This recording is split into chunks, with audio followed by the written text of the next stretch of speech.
Mes chers amis, je suis heureux, je suis très heureux de vous retrouver aujourd'hui ici à Malakoff. 6 mois, 7 mois, a dit Catherine, après mon investiture le 7 février dernier. 6 mois à sillonner la France, 6 mois à rencontrer les Français, 6 mois à échanger avec des élus, avec des chefs d'entreprise, avec des responsables associatifs, 6 mois à convaincre des Français de droite, 6 mois à convaincre des Français de gauche, à convaincre des Français des champs, à convaincre des Français des villes, des Français qui, tous, ou disons pour la plupart, sont affligés par le niveau du débat public dans ce pays. Nos compatriotes, en vérité, sont perdus. Ils ne savent plus vraiment qui croire, ni, à vrai dire, quoi penser. 30 années d'impuissance politique sont passées par là. 30 années d'espoir déçus ont altéré leur goût pour la politique, devenu largement dégoût pour les politiques. En 30 ans, les Français ont développé un système immunitaire redoutable contre leurs représentants. Quelle parole peut encore aujourd'hui retenir leur attention? Peuple politique, les Français sont tristes parce que leur démocratie s'affaisse sous leurs yeux.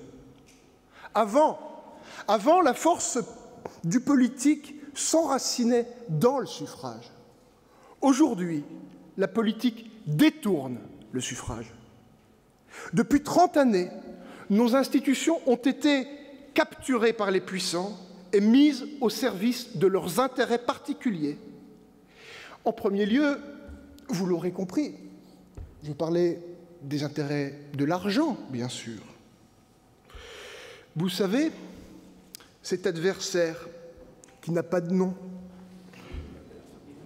ne riez pas, il nous surveille, qui n'a pas de nom, pas de visage, pas de parti, et qui, pourtant, gouverne. Mais François Hollande a oublié un tout petit détail dans son discours du Bourget. La finance n'a pas organisé de coup d'État pour s'emparer du pouvoir. La classe politique le lui a livré sur un plateau.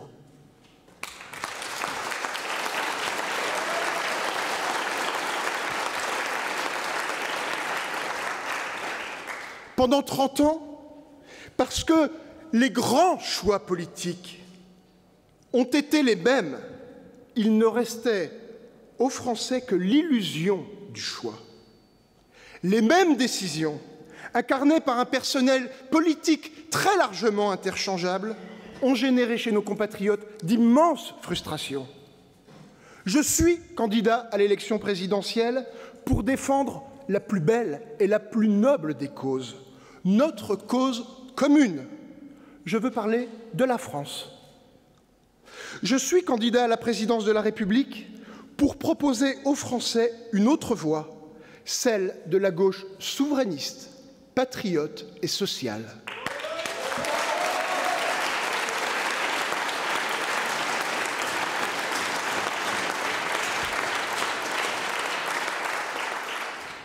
Pour réussir, nous nous sommes armés d'une détermination sans faille, car face à nous,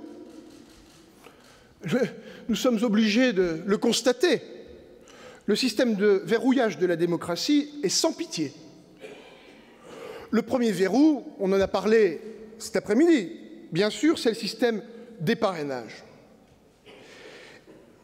Il y a à peine 6 mois de cela, c'est pas loin, 6 mois, ils ont décidé d'endurcir les conditions de la collecte.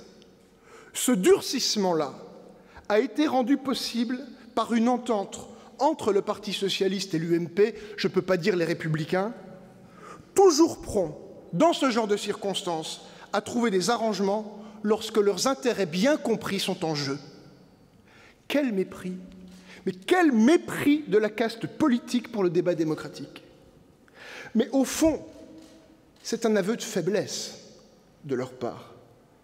Ils verrouillent le débat pour une raison simple. Ils redoutent le débat.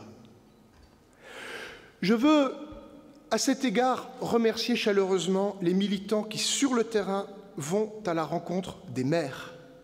Je sais le travail que cela représente. Je sais la motivation que cela demande. Grâce à vous, Jean-Luc l'a rappelé cet après-midi, nous avons 135 parrainages. Nous savons combien la quête est difficile, car les maires, j'en ai rencontré, la semaine dernière encore dans l'Ain, je regarde Bastien Gouly, les maires, en réalité, ils sont à l'image des Français. La médiocrité du débat les dissuade eux aussi de s'engager. Et en réalité, c'est maintenant, là, pendant l'automne, au début de l'hiver, que l'affaire va se jouer. Mon ambition, je le dis ici sans ciller, mon ambition est d'aller au bout. La seule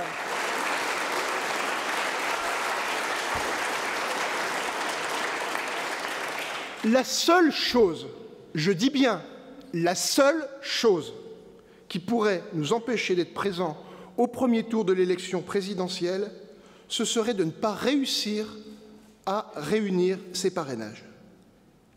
L'enjeu n'est pas mince, mais j'ose le dire, sans nous, sans le message politique que j'entends porter, je pense que cette élection présidentielle serait atrophiée.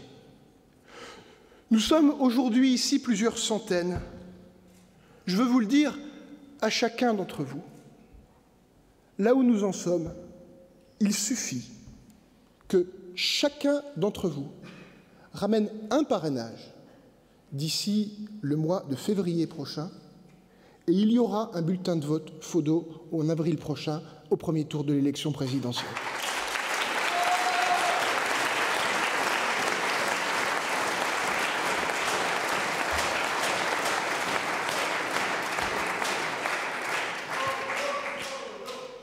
Le second verrou, c'est celui des médias. Celui-là, on peut un peu moins interagir qu'avec les parrainages, mais on essaye. Il y a quelques jours, Yann Barthès m'a désigné comme le candidat inconnu. Non. Au fond, c'est un avantage considérable. Mesurez-le.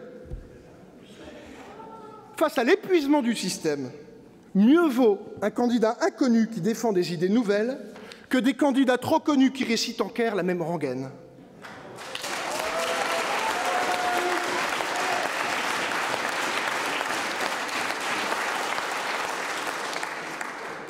La concurrence, on en parle souvent, la concurrence intense, la concurrence féroce, la concurrence libre et non faussée existe aussi dans le monde de la presse.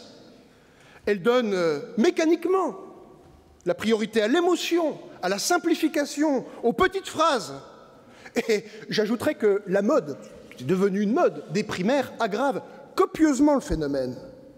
La règle est assez simple, mes amis.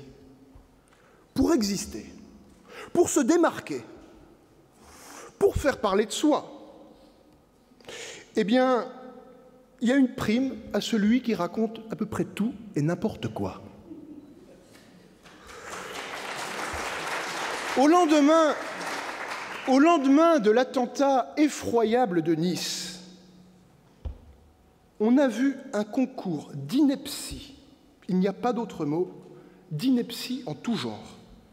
Henri Guénaud, qu'on a connu mieux inspiré, voulait armer la police de lance-roquettes. Ne riez pas, c'est vrai. Il l'a dit. D'autres ont proposé des tests de déradicalisation dans les lycées.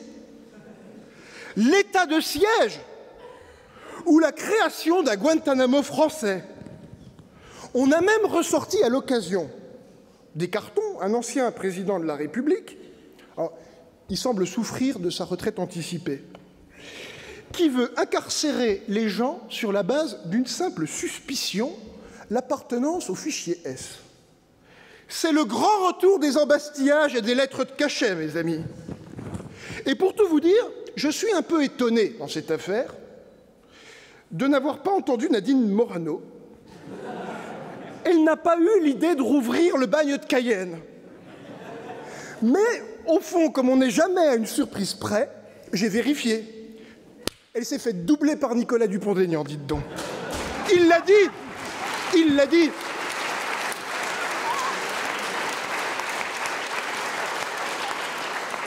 Alors, une outrance peut en cacher une autre. C'est comme les trains. Le débat interminable sur le burkini a pris le relais. À droite et à l'extrême droite, ils ont exploité la peur qui étreint les Français. Je veux ici saluer nos compatriotes qui ont fait preuve d'un grand sang-froid face aux attentats qui nous ont frappés.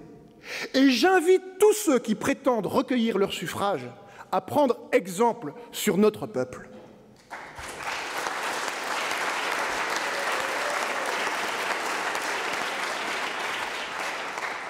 Notez bien que l'affaire du Burkini, au fond, n'est pas anecdotique. Il y a une offensive, Céline en a parlé, très visible du séparatisme social, culturel, sexuel et religieux qui menace le pacte républicain. On ne peut pas exiger de la République qu'elle soit une matrice d'intégration infaillible d'un côté et la mettre au défi de manière permanente en lui faisant subir des crash-tests quotidiens. Celles et ceux de toutes obédiences et de toutes convictions qui misent sur la faiblesse du modèle républicain, ceux-là seraient les premières victimes si celui-ci venait à sombrer. Car le communautarisme, mes amis, c'est le trop-plein d'identité et le grand vide de liberté et d'émancipation.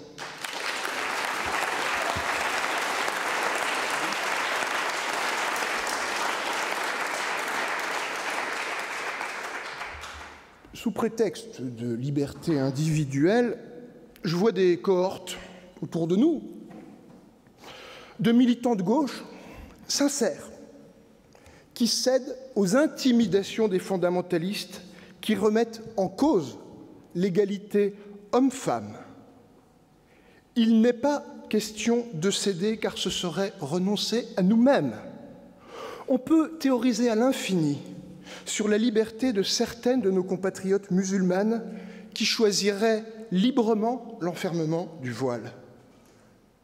Je le dis là aussi nettement, j'appelle cela une aliénation, c'est-à-dire une illusion de liberté.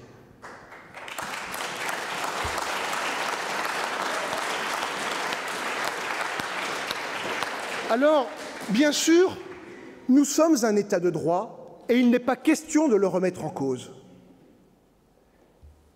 Donc, la République ne peut pas interdire tout ce qu'elle réprouve. C'est donc le principe de l'État de droit. Mais je pense qu'il est de notre devoir, dans cette affaire, de faire preuve de courage en résistant à ce terrorisme intellectuel. Non, nous ne sommes pas racistes parce que nous sommes patriotes. Et non, nous ne sommes pas islamophobes parce que nous sommes laïcs.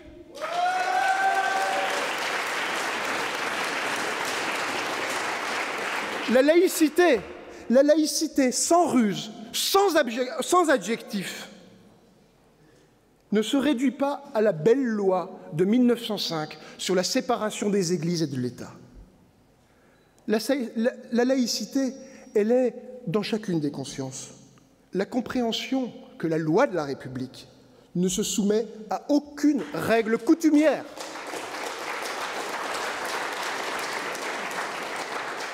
Si une partie de nos compatriotes de confession musulmane se sentent, une dernière étude d'opinion l'a révélé, je dis une partie, se sentent aujourd'hui davantage musulmans que français, c'est sans doute parce qu'ils ont, à l'instar de millions d'autres Français, le sentiment d'être des citoyens à part et non des citoyens à part entière.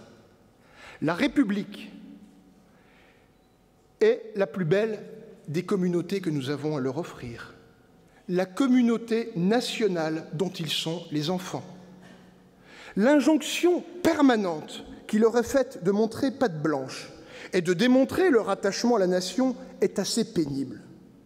D'autant plus pénible que, par ailleurs, les élites mondialisées, elles, agissent contre la nation et en toute impunité. Où est aujourd'hui, où est le patriotisme du grand patronat dans ce pays? Monsieur Poupart-Lafarge, on va dire qu'il est là puisque je m'adresse à lui à ce moment précis, êtes-vous patriote lorsque vous annoncez la fermeture de l'usine Alstom à Belfort alors que le groupe a réalisé 3 milliards d'euros de bénéfices l'an dernier?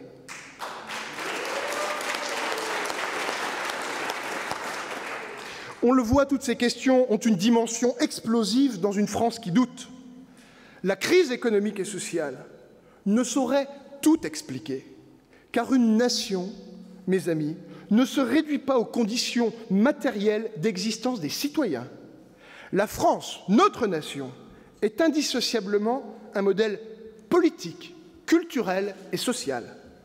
Ce modèle est aujourd'hui percuté par les dérèglements du monde auxquels il est plus que temps d'apporter une réponse.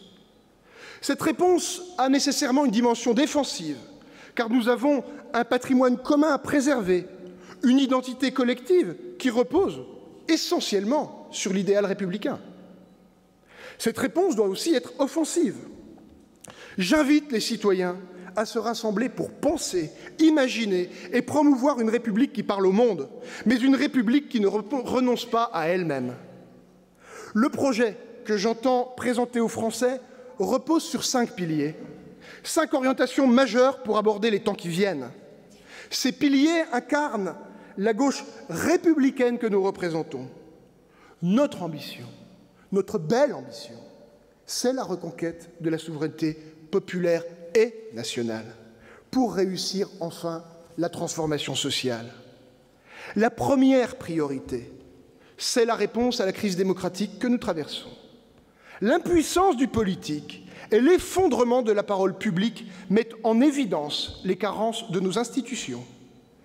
La priorité absolue en la matière, c'est de rétablir une meilleure articulation entre les aspirations des Français et les décisions qui sont prises en leur nom.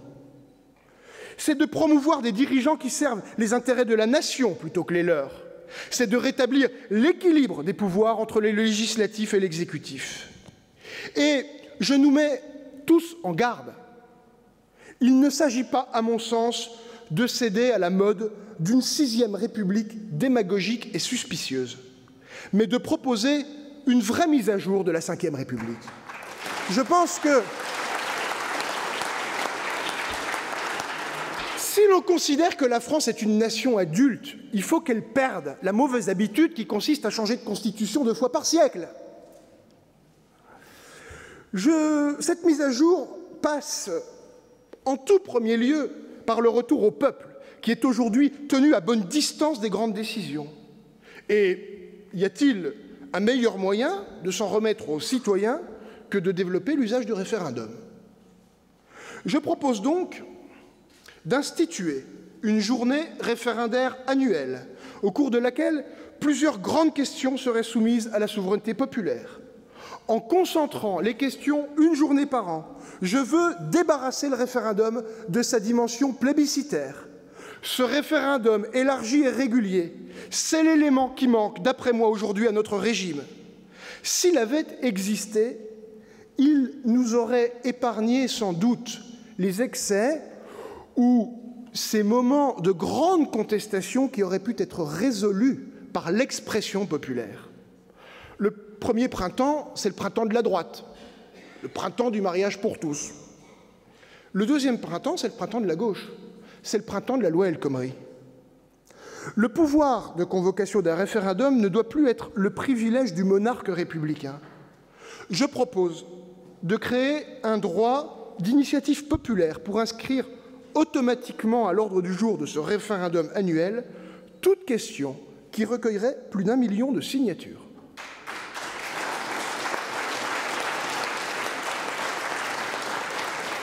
Je propose également d'inscrire à l'ordre du jour toute question qui recueillerait la signature de 10% des parlementaires.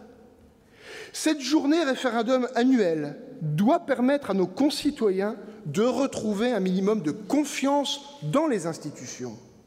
Je ne veux plus jamais que nos compatriotes puissent légitimement penser que les décisions se prennent sans eux, ou pire, contre eux.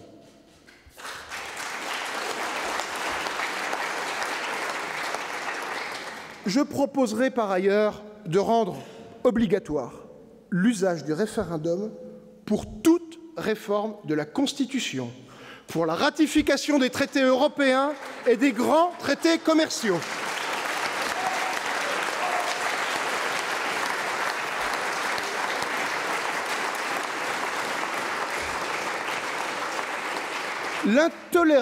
L'intolérable forfaiture des candidats qui s'engagent à renégocier des traités le temps d'une campagne et qui rendent les armes une fois qu'ils sont élus ne doit tout simplement plus être possible. Le respect de la volonté populaire n'est pas une option, c'est une obligation.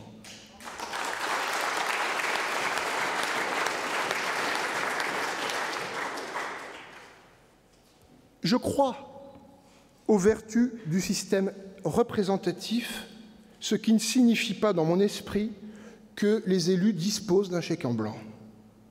C'est la raison pour laquelle je préfère dédramatiser l'usage du référendum, plutôt que de tomber dans le piège du mandat impératif, ou pire, de la démocratie directe, qui généralise la présomption de culpabilité pour les représentants du peuple. C'est les histoires de référendums révocatoires, etc., etc. La mise à jour de notre démocratie représentative est nécessaire. Dans les faits, je regarde Jean-Luc, le Parlement est aujourd'hui largement muselé. J'entends donc mettre fin à l'ensemble des dispositions dites de parlementarisme rationalisé, qui permettent à l'exécutif de brider en permanence la représentation nationale. Il faut supprimer toutes ces astuces. Vote bloqué, vote réservé, procédure accélérée, nouvelle délibération, ordre du jour cadenassé par le gouvernement. Je proposerai enfin de maintenir l'article 49.3 exclusivement pour le vote du budget. Les parlementaires sont des citoyens majeurs et il n'est plus supportable d'assister au spectacle d'une représentation nationale infantilisée. Il me paraît également nécessaire de déconnecter l'exécutif et le législatif. Je le dis, j'avais à l'époque 20 ans ou 21 ans et j'avais voté pour le quinquennat. À l'usage, je pense que c'est une erreur. C'est une erreur parce qu'il a rétrogradé, en reconnectant les mandats, le chef de l'État en chef de sa majorité. Je propose donc le retour au septennat renouvelable. 7 ans, parce que la politique de la nation a besoin de durée.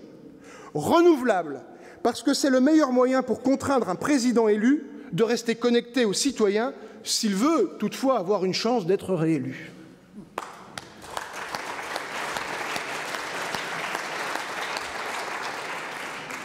L'expérience récente pourrait nous amener effectivement à en douter.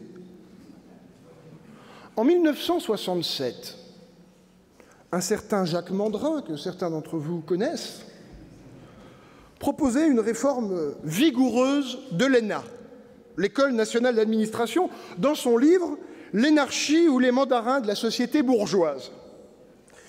Un demi-siècle plus tard, l'ENA demeure une tour d'ivoire au cœur de la République.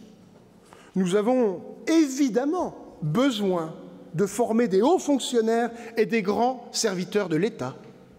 Malheureusement, cette grande école de sélection est devenue un système de reproduction sociale, bien sûr, mais idéologique surtout, qui nourrit chaque jour un peu plus le divorce entre les élites et le peuple. Je proposerai donc de supprimer l'ENA et de le remplacer par un système de promotion interne au sein de la fonction publique.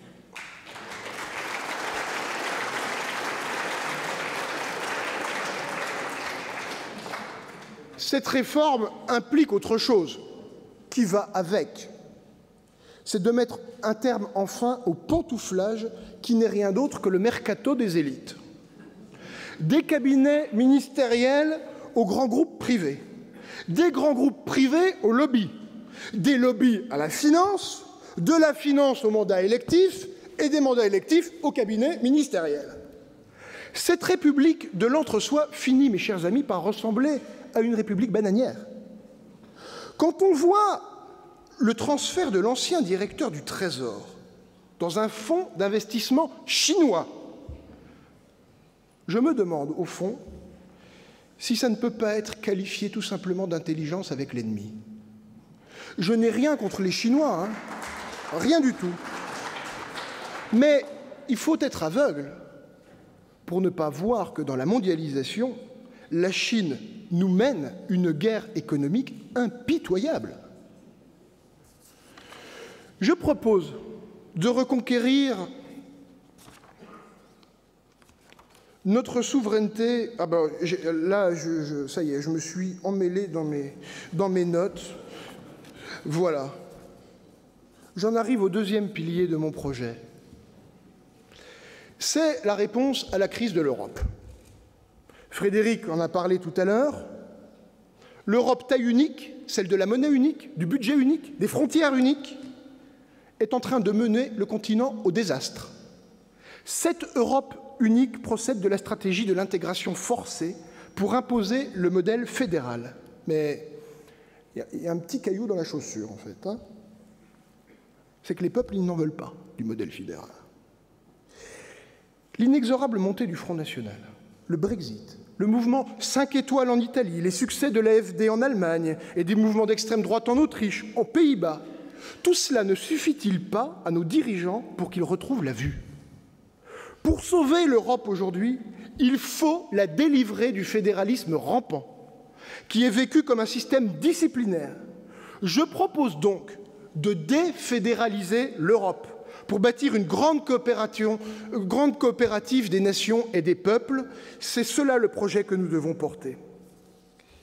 Je propose en premier lieu de reconquérir notre souveraineté monétaire en sortant de l'union économique et monétaire et en nationalisant l'euro. Il n'y a aucun endroit dans le monde, aucun, où l'on pense qu'il est pertinent de transférer le pouvoir monétaire à une instance supranationale qui n'a de compte à rendre à personne, ni aux États, ni au peuple. La monnaie unique n'est pas une simple devise inoffensive qui nous permet de traverser les frontières sans tracas. C'est un système de gouvernement qui piétine les démocraties. Nous l'avons vu en Grèce l'an dernier. C'est une monnaie qui, par ailleurs, installe la stagnation à perpétuité. Elle laisse se développer le cancer du chômage de masse. Il n'y aura, mes amis, pas de croissance et de redressement productif avec une monnaie surévaluée, obsédée par l'inflation et indépendante des décisions politiques. L'alternative, au fond, est simple. Et il faut, je dirais, la formuler dans toute sa brutalité. Ce sera le progrès social ou la monnaie unique. Ce sera l'emploi ou la monnaie unique. Ce sera la démocratie ou la monnaie unique. Que les libéraux, au fond, continuent de la défendre, ça me paraît assez logique. Mais la gauche, il va quand même falloir qu'elle choisisse. Elle est sommée de choisir, sauf éventuellement, j'évoque cette hypothèse, sauf à ce qu'elle imagine continuer de mentir à son électorat. Je sais que l'orientation de la nationalisation de l'euro fait grincer les dents de celles et ceux qui voyaient l'euro, la monnaie unique, comme le symbole du rapprochement entre les peuples. Mais il faudrait que ces gens-là se rendent aujourd'hui à l'évidence. Tous les économistes, enfin, disons, tous les économistes intelligents, disent que l'euro, tous les économistes intelligents, donc, disent que l'euro produit de la divergence et, à terme, génère l'éclatement entre les nations européennes. C'est d'ailleurs le sens du réquisitoire que vient de publier le prix, j'ai marqué Nobel, aussi le prix Nobel d'économie, Joseph Stiglitz.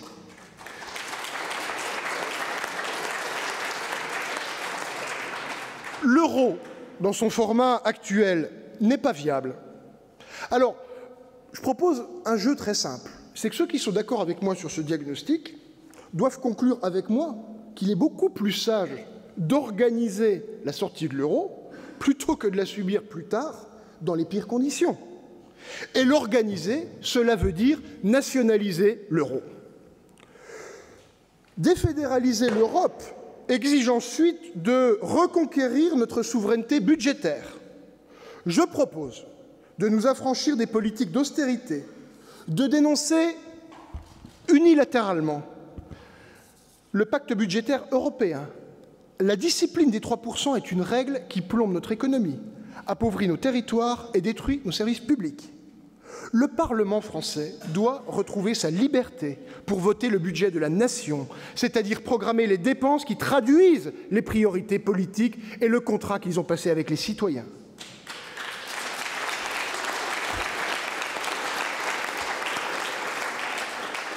Parce qu'il n'y a pas de politique sans territoire politique. La France doit retrouver enfin le contrôle de ses frontières, notamment pour trouver des solutions pérennes à la crise migratoire. Le contrôle des frontières. Alors rassurez-vous, je ne suis pas favorable à ce qu'on reconstruise la ligne Maginot. Ça veut dire simplement qu'il s'agit d'exercer un contrôle sur les entrées et sorties pour appliquer une politique migratoire qui est l'une des conditions pour réussir l'intégration. De fait, nous sommes à l'extrémité de l'espace Schengen. Je me suis rendu en mars dernier à Lesbos, en Grèce. C'est la porte d'entrée. Mais nous autres Français, on ne contrôle pas cette porte d'entrée. Et puis de l'autre côté, les Anglais, eux, ils appliquent leur politique migratoire, mais ils l'appliquent sur notre sol, à nous, au point d'y financer aujourd'hui la construction d'un mur. La jungle de Calais résulte de cette situation. Il faudra donc dénoncer les accords du Touquet et faire comprendre à nos amis anglais qu'ils doivent traiter les demandeurs d'asile chez eux.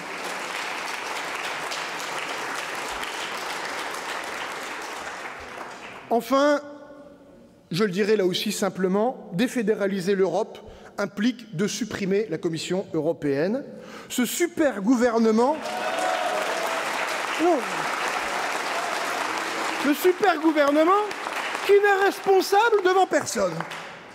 Bruxelles est devenue, je l'ai dit déjà, la secte du temple solaire. 28 gourous nous guident droit vers le suicide collectif.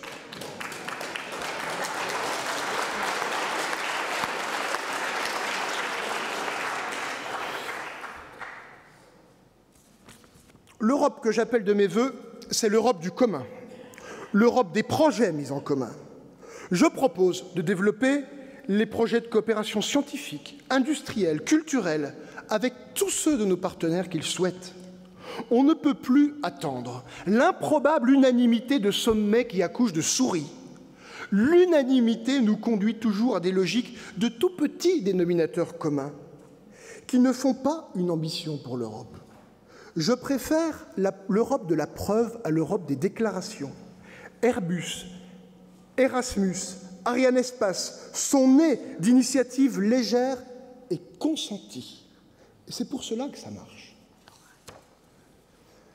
La reconquête des instruments de la souveraineté politique permettra enfin d'engager une politique économique et sociale audacieuse. Le travail, l'organisation du travail est au cœur de cette ambition. Le troisième pilier de mon projet consiste à vaincre le chômage et à retrouver enfin le plein emploi.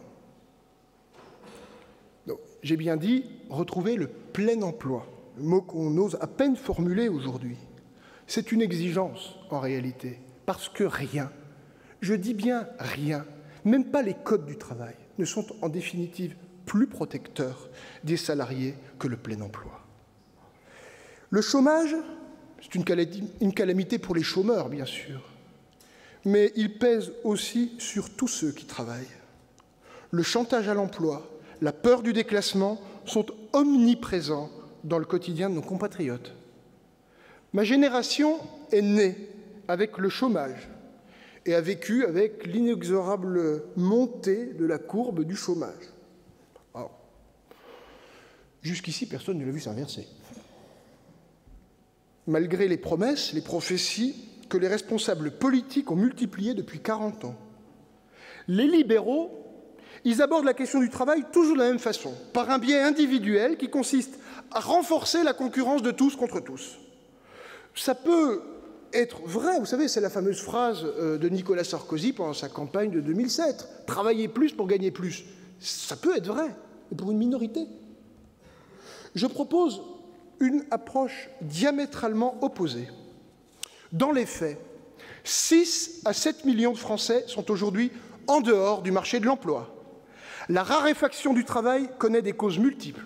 Le progrès technologique a détruit davantage d'emplois qu'il n'en a créés.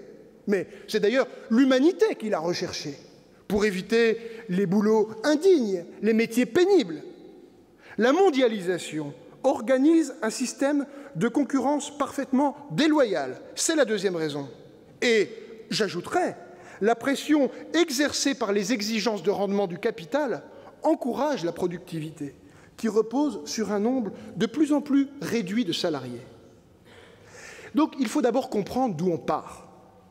La France est un pays très actif. Sur ce point, il convient de combattre frontalement les mensonges des libéraux qui ont pour effet de culpabiliser et la France qui se lève tôt et celle qui n'a pas la chance de se lever tôt.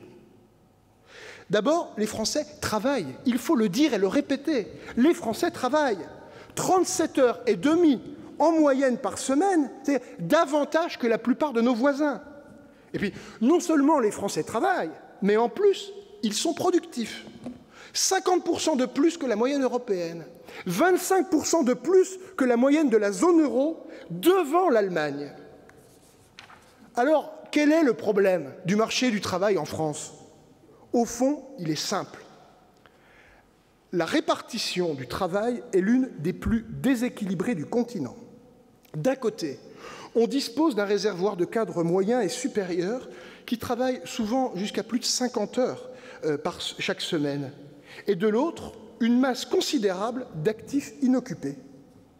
Ce déséquilibre-là est au principe de la violence des relations sociales entre assistés et assistants, entre ceux qui perçoivent les politiques de solidarité et ceux qui les financent. Ce déséquilibre, en réalité, est mortel pour le contrat social. Il entame le consentement à l'impôt et fracture la société. Cette réalité n'est pas un accident, ce n'est pas une catastrophe naturelle. Les libéraux organisent l'affrontement entre les classes populaires et les classes moyennes. Nous devons agir pour les rassembler, car leurs intérêts sont les mêmes. Les progrès de l'intelligence humaine ont permis des révolutions technologiques considérables, depuis la vapeur, l'électricité, l'industrie, à la chaîne, l'informatique et désormais la robotique, demain les nanotechnologies. Ces révolutions techniques ont eu un double effet. Elles ont détruit du travail humain et renforcé la productivité. Les Français travaillaient 3700 heures par an au XIXe siècle contre 1500 aujourd'hui en moyenne. Ce mouvement de baisse de la durée du travail est mondial, ça n'est pas une lubie.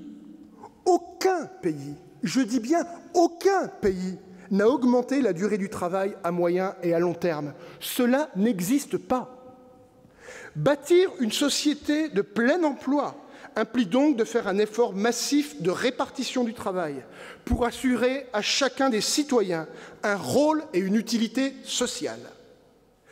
La justice sociale, mes amis, ce n'est pas seulement la répartition des richesses, c'est la répartition de la production des richesses. Cette logique doit permettre à la France de travailler davantage, de développer la production, de relancer la demande au service d'une politique de croissance. Les actifs occupés travaillent en moyenne 60 000 heures dans une vie. L'enjeu, c'est de faire baisser la moyenne d'environ 15% pour permettre à tous ceux qui sont des actifs inoccupés d'entrer dans le système et de produire à leur tour, de contribuer et de participer au pacte social. Il y a deux grands leviers pour ça à notre disposition. La durée légale hebdomadaire et l'âge de départ à la retraite. Je proposerai de les moduler pour permettre à chacun de prendre sa part. La désindustrialisation ne procède pas des 35 heures. Elle a commencé avant, elle continue maintenant et j'espère bien qu'elle s'arrêtera après. Elle résulte en réalité de la financiarisation de l'économie. Mais la répartition du travail et de la production nous impose de restaurer l'équilibre entre les revenus du capital et ceux du travail pour desserrer enfin l'étau. Naturellement, cette répartition du travail suppose d'être financée sans pénaliser la compétitivité de nos entreprises, qui sont soumises à une concurrence mondiale féroce. J'irai plus loin. Il faut se saisir de cette réforme, de cette grande réforme, pour renforcer la compétitivité de nos entreprises. Je ne suis pas un décroissant. Je veux une France qui produit, une France qui investit, une France qui innove. Ma proposition consiste à assortir la réduction individuelle du temps de travail d'un transfert massif des cotisations sociales vers un impôt universel sur le revenu, qui fusionne l'impôt sur le revenu actuel et la CSG. Je propose aussi de créer un véritable impôt sur les successions des grandes fortunes. La revalorisation du travail passe aussi par une lutte sans merci contre la concentration vertigineuse du capital et implique donc une révolution fiscale. Cette révolution, dans mon esprit, ne doit pas être confiscatoire, mais elle requiert que chacun contribue à proportion de ses facultés au financement de la solidarité nationale. Par ailleurs, cette nouvelle organisation du travail devra être accompagnée d'une politique volontariste en matière de réindustrialisation du pays. Le développement de la croissance et de l'économie de production passe aussi par une loi de séparation bancaire stricte. Je dis bien une loi de séparation bancaire stricte, pas la loi de filialisation de 1% des totaux de M. Moscovici. La première vertu de ce dispositif, de la loi de séparation bancaire stricte entre les banques de dépôt et les banques de financement, c'est qu'il s'agit de nous prémunir d'une nouvelle crise financière, bien sûr. Mais il s'agit aussi de canaliser le financement vers l'économie de production. La politique monétaire, enfin, devra accompagner ce mouvement.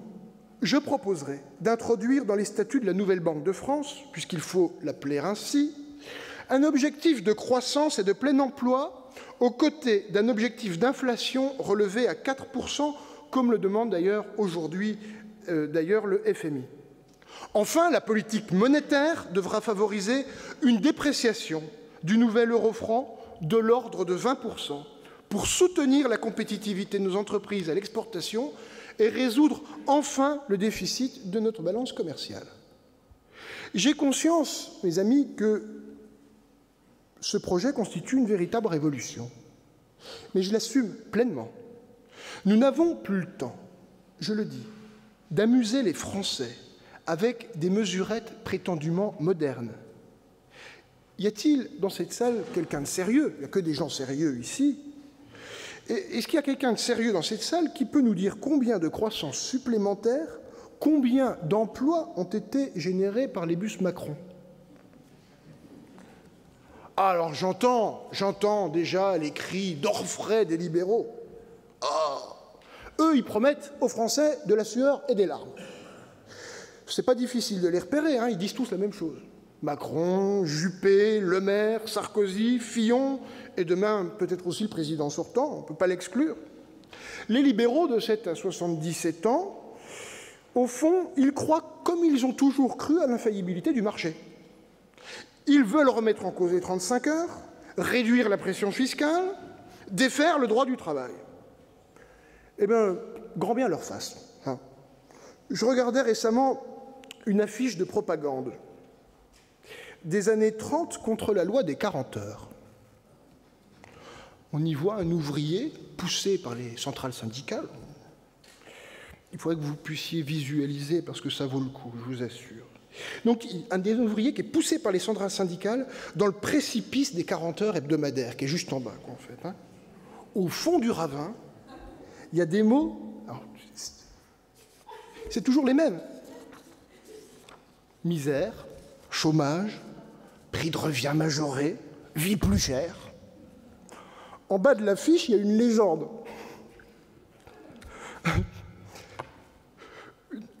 fois de plus trompé par l'international, le travailleur français se laissera-t-il prendre au mirage ?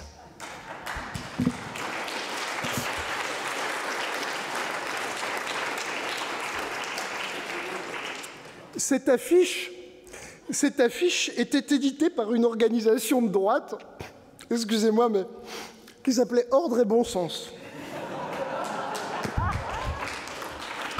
Eh bien, je vais vous dire, la droite ne change pas de langage, elle ne change pas tout court, et elle ne changera jamais.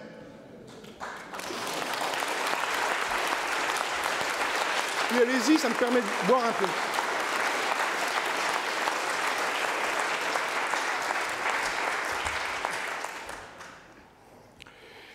Bien, on en arrive au quatrième pilier. Alors nous pensons, nous autres républicains de gauche, que l'État est un opérateur stratégique face au marché et qu'il est le seul à pouvoir protéger la multitude des hommes de la rapacité d'une infime minorité.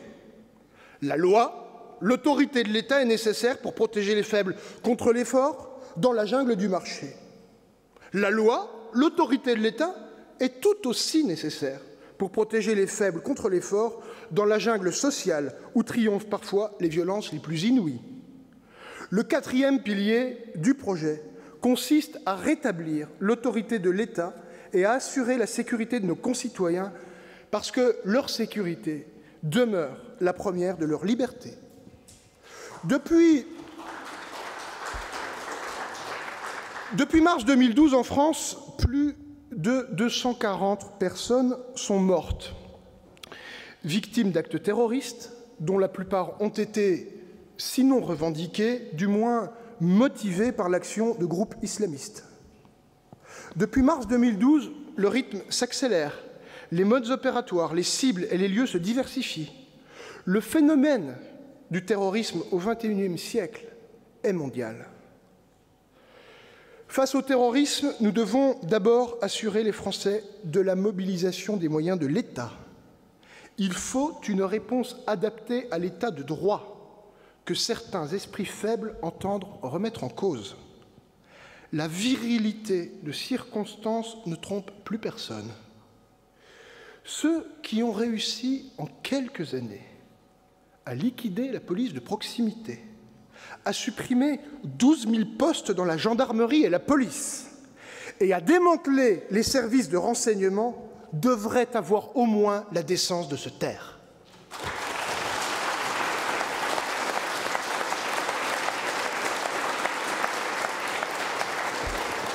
Nous rétablirons la police de proximité qui n'aurait jamais dû être démantelée. Les services de police sont aujourd'hui amputés d'un outil de terrain qui permettait d'une part de prévenir la délinquance quotidienne, mais qui assurait aussi une fonction de renseignement. Cela implique aussi nécessairement d'abandonner enfin la logique du chiffre, qui n'a jamais été rien d'autre qu'une opération de communication politique qui contraint chaque jour davantage le travail des forces de l'ordre.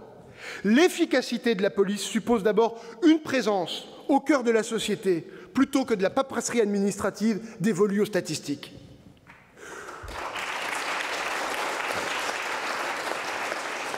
Pour compenser les pertes d'effectifs, le recrutement de 25 000 policiers et gendarmes est aujourd'hui nécessaire.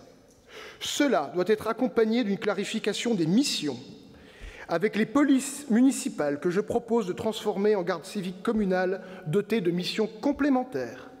Les fonctions régaliennes de sécurité des biens et des personnes doivent être réservées à l'État.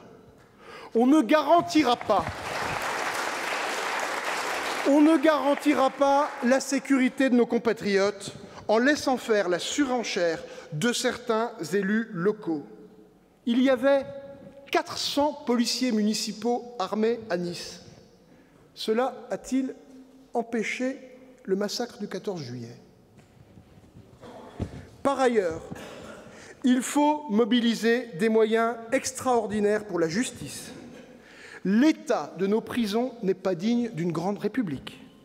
Je propose de construire 15 000 places nouvelles de prison pour faire face à la surpopulation carcérale et proposerai un grand plan de rénovation des prisons existantes.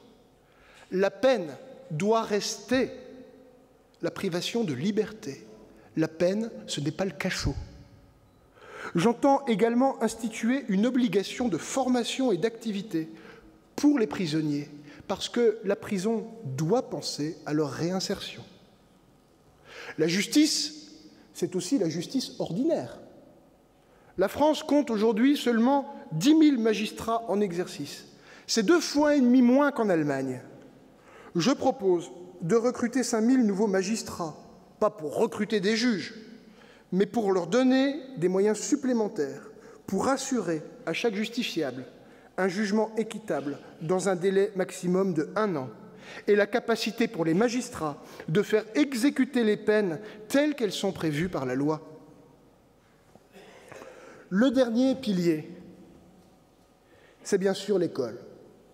Cette institution qui est la clé de voûte de notre République. Elle est le cœur de la République réelle. C'est l'école publique, laïque et nationale qui est le premier vecteur d'intégration et d'émancipation. Elle est cette chance offerte à chaque enfant de s'arracher aux conditions de sa naissance. Par l'école, on devient citoyen. Par l'école, on a accès au monde. L'empilement de réformes démagogiques, fussent-elles motivées par les meilleures intentions, laisse aujourd'hui l'école publique en crise. De fait, chaque année, le départ de nombreux enfants vers l'enseignement privé traduit ce malaise. La suppression du redoublement, la remise en cause des notes, l'abaissement de l'exigence au baccalauréat, la multiplication des enseignements périphériques dès le primaire, l'absence de continuité de la politique éducative avec, j'en avais compté 21, il y en a 22 ministres qui se sont succédés en 20 ans. Voilà qui déstabilise une institution qui a besoin de sérénité et, j'ose le dire, de lenteur. Le problème de l'école ne se résume pas à des questions de moyens. C'est toute l'approche qui doit être radicalement réorientée. À force de refuser d'organiser la sélection par le mérite, nous sommes arrivés au bout du cycle avec des étudiants qui obtiennent aujourd'hui leur inscription en master sur décision du tribunal administratif. Nous devons dire la vérité, même si elle n'est pas toujours agréable à entendre. Tous les enfants de maternelle ne pourront pas faire un master finance et spéculation.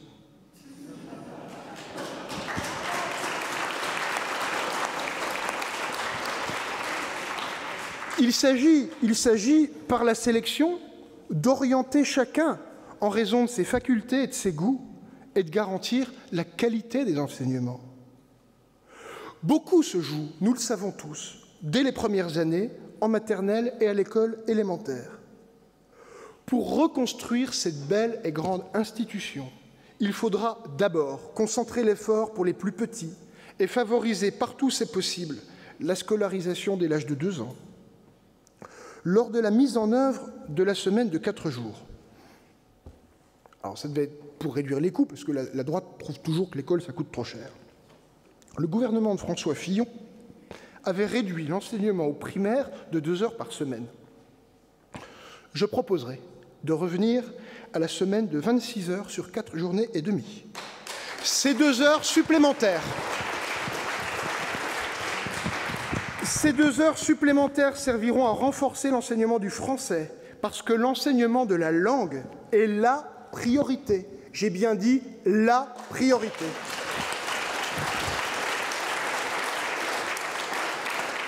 Ma rencontre en mars dernier avec des professeurs du quartier de l'Ariane à Nice a achevé de m'en convaincre. Car dans certaines classes, dans ce quartier, plus de la moitié des enfants arrivant en école élémentaire ou commençant à l'école élémentaire ne parlent pas la langue de la République. La langue n'est pas seulement un moyen de communication, c'est le support de la pensée, c'est le vecteur de la culture. La maîtrise du français, c'est un prérequis pour fabriquer une nation. L'organisation actuelle du collège aggrave encore les inégalités constatées à la sortie du primaire. La réforme du collège mise en œuvre là, à cette rentrée, n'a même pas été débattue à l'Assemblée nationale. Cette réforme, c'est un fourre-tout idéologique qui combine égalitarisme compassionnel, misérabilisme social et bougisme sociétal.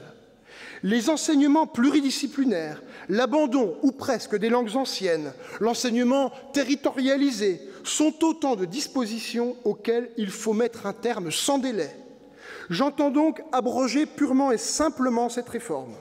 J'entends aussi fermer la centaine d'établissements répertoriés comme ghettos par le Conseil national d'évaluation du système scolaire, redessiner la carte scolaire et, je n'hésite pas à le dire, à affermir son application.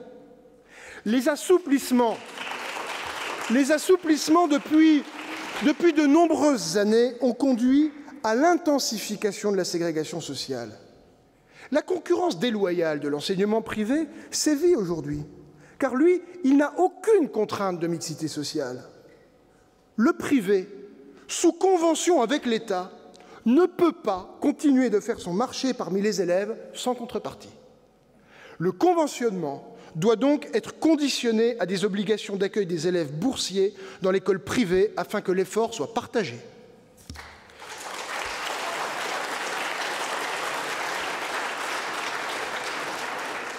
L'environnement social est bien sûr la première des inégalités. En développant les internats d'excellence, nous donnons une chance aux enfants des milieux défavorisés. Il existe 45 établissements de ce type aujourd'hui. C'est très insuffisant. Il en faut au moins un par département. Et je proposerai à cet effet de construire 10 000 places d'internat d'excellence sur un mandat. L'éducation nationale repose pour beaucoup sur les compétences et le dévouement des professeurs. Savez-vous que la rémunération des enseignants en France est de 50%, j'ai bien dit 50%, inférieure à celle de leurs collègues allemands? Savez-vous qu'un professeur des écoles débute sa carrière avec un salaire mensuel de l'ordre de 1 350 € net par mois? La République que nous défendons, la République à laquelle je crois, assigne à l'école un rôle prépondérant. La rémunération des enseignants doit donc suivre cette exigence. Je proposerai d'augmenter de 25% la rémunération des professeurs afin que le salaire en début de carrière ne puisse être inférieur au salaire moyen des Français. Enfin, parce que l'école n'est pas la rue, je suggère d'instaurer le port de l'uniforme pour les élèves de l'école primaire jusqu'au lycée.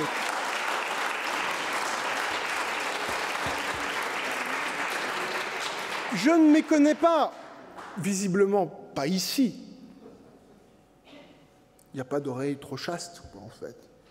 Je ne méconnais pas la dimension controversée de cette mesure qui est souvent interprétée comme un archaïsme. Eh bien, je la défendrai quand même, là, ici, devant vous, et surtout devant les Français. Il n'y a absolument aucune nostalgie de ma part si on accepte de regarder juste autour de nous. Dans le monde, une majorité d'enfants portent l'uniforme à l'école. Le port de l'uniforme à l'école permet, d'après moi, une meilleure inclusion, atténue les différences sociales qui sont aussi marquées par les vêtements avec des grandes marques commerciales, donc atténue les différences sociales et règle définitivement la question des signes vestimentaires d'appartenance religieuse. Chers amis, l'ensemble de ces propositions n'épuise évidemment pas le programme que je présenterai aux Français. Le programme complet est en cours d'élaboration et il sera rédigé dans les prochaines semaines sur la base des travaux fournis par les comités thématiques que nous avons réunis et qui ont travaillé pour couvrir l'ensemble des questions que nous avons à trancher. Je veux ici remercier en particulier leurs animateurs et ceux qui y ont concouru. Un mot pour conclure. La campagne s'ouvre désormais. Elle n'épargnera personne parce qu'elle va encourager tous les excès. Notre différence consiste à tenir un discours réaliste mais ambitieux. La campagne ne ressemblera pas aux précédentes parce que le paysage politique est en train de se transformer sous nos yeux. La France de 2016 n'est pas la France des années 80. Nous aurons, dans les temps à venir, je le sais, j'en suis sûr, un certain écho, parce que nous portons une pensée politique qui est un chemin obligé pour la gauche si elle ne veut pas mourir. Elle sera bientôt acculée à penser les conditions de réalisation de la transformation sociale. Ce moment de vérité viendra. Et d'un côté, vous aurez ceux qui choisissent d'abandonner définitivement leur idéal, Macron et puis bien d'autres, et qui finiront par faire leur coming out libéral. Nos cousins québécois appellent ça la sortie du placard. Et puis de l'autre côté, il y aura nous, mais pas que nous, des gens qui, à gauche, sont attachés à l'égalité et qui devront en tirer toutes les conclusions. Le temps des discours généreux mais sans conséquence, le temps de la gauche magique, le temps des incantations cyniques, le temps des arrangements sans lendemain, le temps du bricolage entre appareils qui ne pensent rien, ce temps-là, mes amis, ce temps-là est révolu. Cette politique-là sent la mort. Regardez-les, regardez-les, ils sont sinistres. Ils parlent, mais plus personne ne les écoute. Ils s'agitent, mais les citoyens ont déjà tourné les talons. Chaque mot qui sort de leur bouche est déjà dévalué parce qu'ils ont trop abusé des synthèses et des habiletés. L'espace existe. L'espace existe dans le cœur de nos concitoyens pour du neuf. La nouvelle génération politique doit trancher. Elle doit trancher en ne jouant plus à faire semblant. Ça commence par dire ce que l'on pense et nommer les choses. Nommer les choses. Oui, je suis patriote parce que j'aime la France. J'aime notre nation et ceux qui la font vivre. Au monde, elle doit parler sa propre langue et partager sa culture, parce qu'aimer la France, c'est aimer la liberté du monde. Oui, je suis souverainiste, parce que notre chemin qui mène à la République sociale passe par la reconquête de la souveraineté populaire, qui n'est que l'autre mot de la démocratie.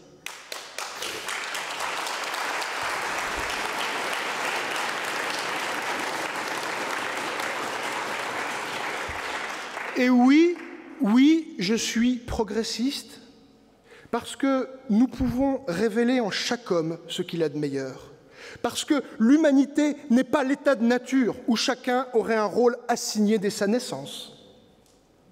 En avant, les amis, en avant. Allons parler aux Français. Faisons de la politique, refaisons de la politique. Faire de la politique, c'est être généreux dans l'effort, généreux dans l'espoir, généreux dans nos convictions. Faire de la politique, c'est faire France, faire avec la France, faire pour la France. À Belfort, où je suis né, les remparts de Vauban, le Lion et les forts de Serré de Rivière nous surplombent et nous entourent. Ils disent à travers les siècles que la nation ne nous a jamais été donnée et qu'elle n'est jamais définitivement acquise. Notre nation, mes amis, ce n'est pas la vieille France éternelle. Notre nation, ce n'est pas la Gaule des Gaulois. Notre nation, ce n'est pas non plus une carte génétique. Notre nation, c'est le peuple des citoyens rassemblés qui savent qu'ensemble, ils peuvent produire des choses infiniment plus grandes que chacun dans son coin. Les Français, eux, ils ne nous attendent pas. Ils ne nous attendent pas, ils n'attendent personne, mais ils attendent quelque chose. Ils attendent que quelque chose vienne. Soyons ce quelque chose qui vient. Parlons sans réfréner notre discours. Parlons inlassablement de cette belle idée, la République. Elle n'a pas fini de dire tout ce qu'elle a à dire. Elle n'a pas fini de vivre. Toujours, la République recommence. La République est un printemps. Soyons là pour la République au printemps. Vive la nation, vive la République, vive les citoyens.